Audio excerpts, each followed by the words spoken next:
Okay, guys, it's Logan Richards again.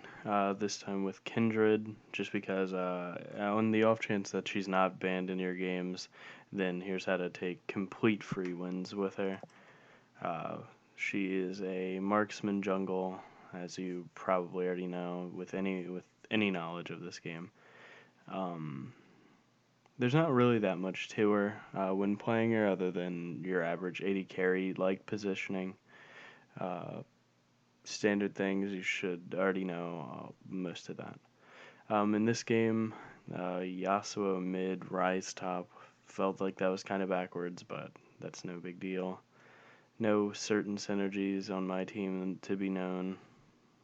Nothing really specific. But to start out the game, you want to always mark the enemy jungler, just because it's never bad to have that marked. Like you, if you mark one of the three lanes, then it kind of like telegraphs where you're gonna be, and that's the opposite of what you want to do. But here in this invade, we just kind of kill Poppy, and that's like a perfect example of marking the enemy jungler.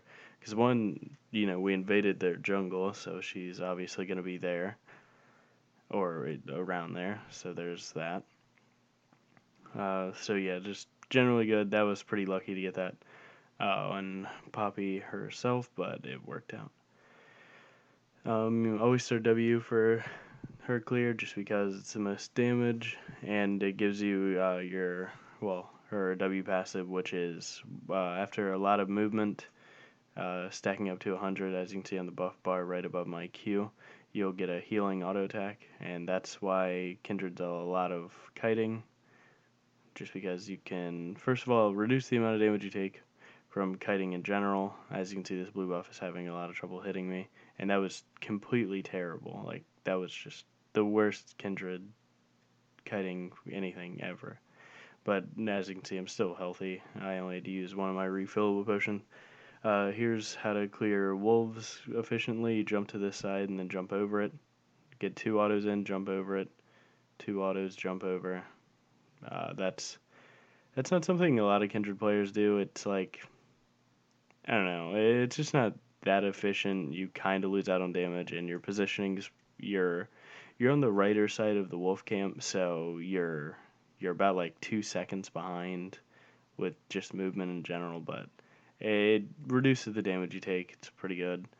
Recommended. Right here, I go for the scuttle crab before I get either smite, uh, razor beaks, or red buff, just because like everyone can see where I'm gonna go. Obviously, I'm gonna go for the marked camp, but I mean, Poppy, she didn't make it before me, so I must have did something right. All right, so and then going back to jungling. In this type of meta right now, we're in a level 4 type jungling thing where most junglers get to level 4 before they do anything. Like Graves, for instance, because you get 2 points in Q, you go Q E Q W, and that's Graves. And then there's other champs that do it, but primarily the most meta ones are Graves and Kindred. Their power spikes at level 4 are pretty good. The level 3 is okay. Like Kindred's damage at level 3 isn't much changed by level 4. But in general, it's like really easy to get 5 camps done, and it's just pretty efficient pathing. All right, so right here, this is just understanding top lane. If you have a top laner with any CC, then if they ever go for farm and you're in this bush, then well, they're just really dead. You want to go for a lane gank here because if I'm on the river bush right there, then I have to go that whole like mountain of space where here I just walk right next to him. Right here I'm actually trying to give the kill over to Rise because I marked him. As long as I get an assist, I'm generally worth having it. Uh, Me getting a stack and the gold is putting everything on me, whereas if I get the stack, I'm already doing more damage. So giving it over to Rise is just better in this situation. Gonna pick up a pink ward just because, uh, well, right now bot lane's being ganked. Uh, yeah, he's just kind of dead. He almost gets out, and that's actually sad that he doesn't. But so yeah, just picked up a pink for this one because the scuttle crab is marked, and any vision that I know that they have is good. Right here, going to use a smite charge just so it's always on cooldown. You never want it to be sitting on 2 just because it's like less efficient. Because if you use it on Gromp right now, then you have Gromp buff, plus it's charging for this another second one. So you never want to sit on 2 smite stacks for too long. Right there, I used it on the Scuttle Crab just to get it fast, because in case they did start running up, then, something could have happened. Plus, I was also looking for a kind of play. But that was obviously warded, so I didn't want to waste my pick ward right there, just because, if they already know I'm there and then I deny the vision, then they still already know that I'm around, so they won't play aggressive. Right here, just going for something mid lane, but nothing happens. Alright, so right there, jumping over the wall tells TF that I'm at the Razor Beaks. But he knows that they're not up, so I don't know why he comes to deny them again. Maybe he's just warding for a dive or something, even though I'm not 6. I don't know what he was doing. He just wasted a little bit of his own time. But and then he ultimately scouts me again with his ward. But there's mid lane vision, and that's really good for Yasuo because every Yasuo player gets camped. It's just how it works. So right here looking for top lane, but he's obviously going back because Rise himself could kill him. Gonna use another smite buff just because if I'm wasting time just walking around not fighting, then I might as well just have a buff. Plus Kindred takes Scuttle Crabs pretty slow, and having the stun on it makes her take it actually pretty fast. So right here my mid laner's getting 3-man ganked because we see that Renekton's gone and we can actually see that Blitzcrank was there. He throws Tornado and then goes in, and then Alistar saves the day. Right here, you're going to see me completely ruin this by getting 2 auto attacks and not 3. Dodge the hook by just S-stopping, and then getting completely womboed to death, and that's fun.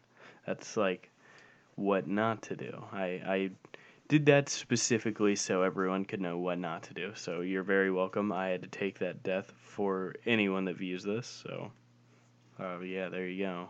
Not happening again. Alright, so actually just kind of waiting for this gray screen bug to go away. Alright, now it's gone. Alright, so right now, the most efficient pathing right now to get everything that you'd want as Kindred would first off be free kills and then stacks. So my Alistar is kind of sitting in this bush, level 4 verse 6. He's really set in stone that something was happening there. Right here, you're going to see Blitz, just that's one of those Blitz hooks that you just shouldn't miss, and he did. Even though Yasuo probably wouldn't have died, you just can't miss the easy ones. So right there, I should have queued right as the yellow card almost hit me, so that I would travel the Q distance while stunned. You can do that with any stun. Is you want to use your Q the last second before it happens, so that during that stun, you are still moving, just because it's a movement spell. So by doing that, you effectively waste the time of the stun because you're still doing the same movement that you do if you weren't stunned, while actually still being stunned. So right there, picking up another stack. I'm at 5 stacks at 9 minutes. That's very far ahead. Right here, just really want this pink. So right now, I'm just trying to play scared by going to the top of the bush, just so I can get Alistar to make a play. But he didn't have flash at the time. I don't know. I just thought he did, or I thought Jin would go up and do something dumb. Anyway, here's this Krug buff coming in handy with the 5th stack again. And that's another reason to do it. Right there, wasting a jump because me. Alright, so right now, really want this blue buff, but really don't want my bot lane to die. So, sadly, I choose way too late that I wanted blue buff overall, and then that happens.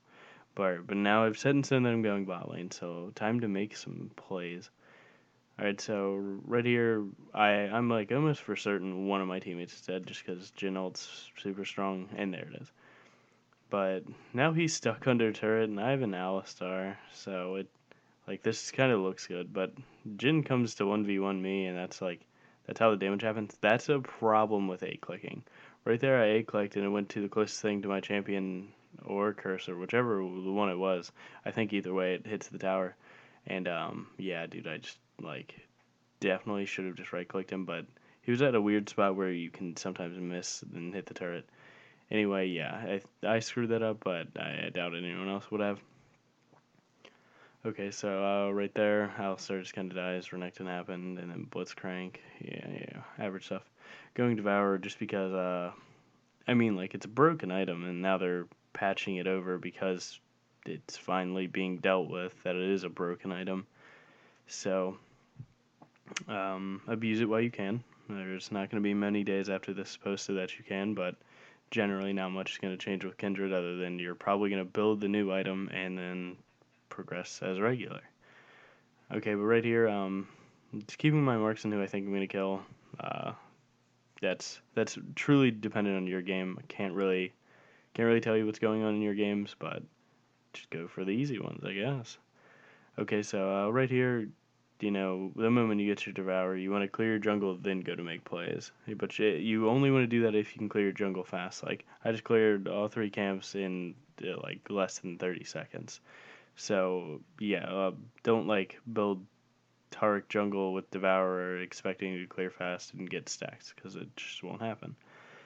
Right there, Smiting Raptor for the obvious vision denial, and then going for an aggressive play, since the opposing wolf camp is marked. Going for Scuttle Crab just because you always want Scuttle Crab before you go top lane because it can be your in and out of a gank or being chased or something or anything. So always make sure to get that. Yasuo comes in for a super aggressive play. It was actually beautiful. He just tanks the turret, throws the tornado, and Renekton doesn't dodge it. Really hoped to take that cannon minion, but he got unlucky on that one. Right here, just gonna push the tower because it's free. No one can stop us. And in the current meta that we are in right now, turret gold is huge. So always be near him when you can. Like right there, I got I think it was like 235, and that was literally just for ganking, doing my job. And especially with Poppy down bot lane, I just like nothing could have gone wrong there. And completely denying Renekton too is also great. Right here, I'm really trying hard to make a play on this TF, just because I feel like if we can get top tier 1 and mid tier 2, then that'll pressure them off of bot lane, so it'll generally be what we want it to do. But it just sucks that Yasuo missed that tornado, because now we both go below half. But I mean, it worked out. We got the kill. Right here, we know Renekton's going to be around. I thought he'd sit in that bush and wait for me, and then, he'd just get destroyed, but hopefully he didn't know that, but he did. I already killed the Scuttle Crab, so that's a problem with killing Scuttle Crab, is it can just switch to it right as you kill it, and that's a problem, so try and kill the Scuttle Crabs that you've already gotten the stack for. Again, Kindred jumps over small walls with Q. You probably already know that. This is just standard watch Renekton kind of die, but I'm going to save him because I panic. So like right there, you're already looking at the worst Kindred player ever. And then that happens. You always apologize when you do that. That's generally the right way to deal with your own mistakes. I'm not really liking my Yasuo's build. I don't think he really needs the wave clear, especially in the matchup, because he's already going to be pushed in with Twisted Fate being Twisted Fate. So I don't know about that one. I think Phantom Dancer's better. Especially with him going top lane against Renekton, like that just makes Renekton completely unable to kill him. Right there, average jungling things, always kite the camps when you can. Not really much on that one. Really went 2300 before I back, just for Runeans, but not really anything to farm up there. So gonna go Zeal and a Dagger and Swifties. Usually go Swifties every game as Kindred. Like, if you can afford them, no. If you can afford to not have anything else, always go Swifties. They're the best boot for Kindred. I swear you'll never regret that. Rise wants blue buffs. Okay, that's no big deal. The way that getting stacks works is as long as you get an attack on the camp, it'll count as yours. So like right here, you're seeing me. I'm gonna get one attack just so I get the camp, and that's not a good example just because red buff ended up getting it anyway. But that is how it works. As long as you get one auto on it. Right here, killing scuttle crabs every time you can, just for the 2 stacks, then going straight into dragon because, first of all, scuttle crab helps you do that because you can either force or run away from a team fight, and then 5 stacks in general just from dragon being dragon. So right here, gonna jump over the wall and then clear their vision, and then I'm gonna place down my pink so like I know what vision they have, and that's what I want to play around because Kindred is pretty good with picks. Right there, I think that was a bug. Like it actually just went right through me, but I don't think they would have changed anything at all. Right here, just trying to heal up a little bit. And again, the W passive, always make sure to look at it. So in the middle between my Q and W, right above it. Once it's at 100, your next auto attack will heal you. That's generally what you're seeing me do right now, is try and get kills while also trying to kite every moment that you can. Just maximize how much healing you do, because that's one of the things that no one really talks about Kindred. What makes her so strong is her just huge sustain, and with a low health pool, with your healing, a huge amount every, just to deal your health pool's amount of damage, and then if you heal for like 1/10 of it, then that's that's more that they got to put out, obviously. So like, all right, right there, I just thought Yasuo was going in, but yeah, her sustain's crazy. Always move when you can. Yeah, this Yasuo is also crazy. I'm just trying to take this turret, honestly. Right there, you see me trying to throw an auto attack just to get the 100 stacks off. Again, always, always, always spam it as much as you can. Or you're just not using Kindred effectively and play a different champion. Alright, so this game is kind of one-sided, but it's I felt it was good because it generally gives you an understanding on what to do. Alright, see, like right here, if you see someone dying and you're going in for a fight, always mark someone in that fight. But, I marked Renekton because he's easy kill, but 4v1 into another 4v1 is not good. Yeah, that's just like diamond elo. You get a lot of ping spammers. I don't know if anyone else deals with that, but I deal with that fairly every game. It's a lot. Again, Rise 1 blue, sending him to get blues. This Renekton just isn't paying attention. Like, usually when you're going for a tier 1 without vision of the enemy team, you usually want to ward, but, I mean, hey, he doesn't, I'm fine with that. Right here, just making sure to get my first of all, a stack, second of all, Devour, and then, Sated rather. And then now I'm going to finish Runans. This is a huge power spike for Kindred because, the Runans passive of getting your autos to hit more than one person, you do a lot of team fight damage now. So this is usually a time when Kindred want to translate into that. But don't get it wrong, because Kindred is still a great 1v1 champ, especially with Red Smite, true damage, and damage reduction. It's just broken. Well, not necessarily broken, but it's really strong. Right here, Rise is getting blue, trying to take the little ones because, like I said in the Gragas video, always try and take the little ones because those are where your EXP comes from. Right here, you see Rise and Lucian fighting for bot lane farm while Yasuo pushes. I mean, if that's what they want to do, that's what they want to do. But the right decision for us being 4 around bottom is to obviously go for bottom turret, but just making sure that people are doing it. Right here, I don't know if this Alistar has pinked or swept this bush. So I asked him, I said, "You sweep?" To which he replies something that does not answer my question at all. Did you? Now, I have no room for a pink ward and no sweeper, so the answer was obviously no. But, I mean, he thought I might have. So there it is. That's just Kindred damage upon CC. The moment anyone's caught in CC, you just kind of one-shot them alongside your team. Again, this game really got down the fundamental. Excuse me. This game really got the fundamentals of Kindred. It's just basically your first clear. Take W first. Make sure to be walking as much as you can to get the passive going. And then always be kiting the camp when you can, because that's how you just reduce damage, obviously. You probably already know that. And then, so always usually go for level 4. especially because Kindred's ult's really huge if you know how to use it correctly. So I obviously want people to know how to use it correctly and then abuse it. So like go for dives and then ult yourself. It seems easy to know, but there's so many people not doing it.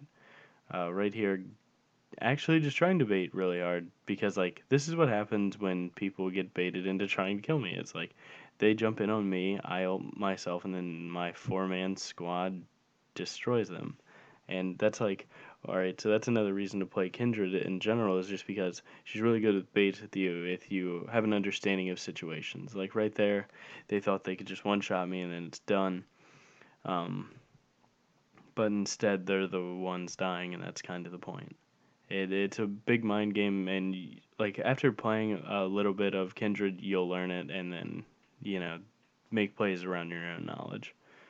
Right here, uh, I'm not for sure about Blade this game. They didn't really have a tank. I just kind of wanted some lifesteal, and the active is something that I like because I use it for plays.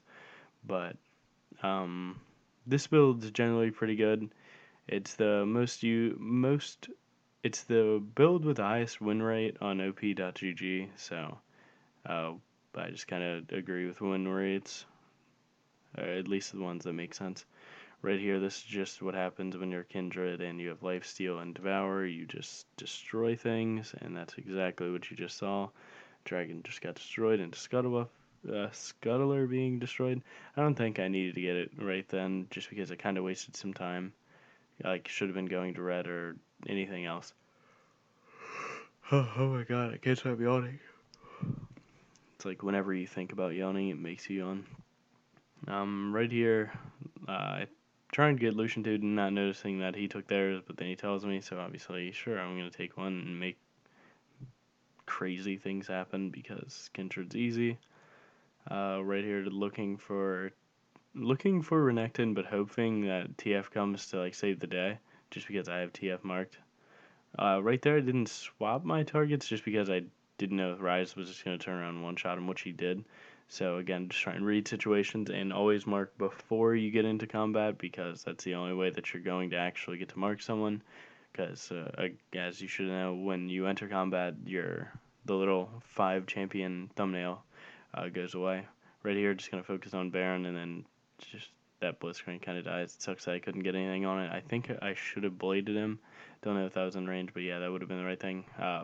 Poppy players always shoot it directly at you, so never expect them to try and guess where you're going to go, because Poppy players are Poppy players.